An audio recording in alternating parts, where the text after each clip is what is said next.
حامدا و مصلیہ اما بعد فاعوذ باللہ من الشیطان الرجیم بسم اللہ الرحمن الرحیم۔ بعد از حمد و صلات اللہ تبارک و تعالیٰ نے حضور علیہ السلام کو بہت سارے اوصاف و کمالات عطا فرمائے۔ ان کے اندر اللہ تبارک و تعالیٰ نے حضور علیہ السلام کو ایک لقب امی عطا فرمایا۔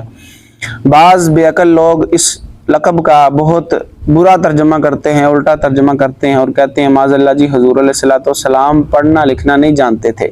آج میں آپ کو امی لقب کا معنی بتاتا ہوں کہ امی لقب کا معنی کیا ہے۔ لغت میں دیکھا جائے تو امی کا معنی ہے حضور علیہ السلام کے لیے جب استعمال ہو تو امی کا معنی بنتا ہے بے پڑھے۔ اب بے پڑھے کا کیا مطلب ہے؟ یہ مطلب نہیں ہے کہ حضور علیہ السلام پڑھنا لکھنا نہیں جانتے تھے۔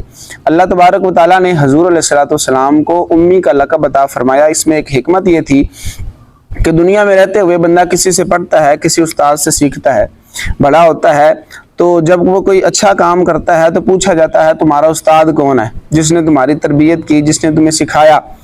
تو بتایا جاتا ہے اس استاد کی تعریف ہوتی ہے کہ اس استاد نے اس کی تربیت کی ہے، اس کو سکھایا ہے، اس وجہ سے یہ بچہ اچھے نمبروں سے کامیاب ہوا ہے، اس بچے نے کوئی اپنی سکل دکھائی ہے۔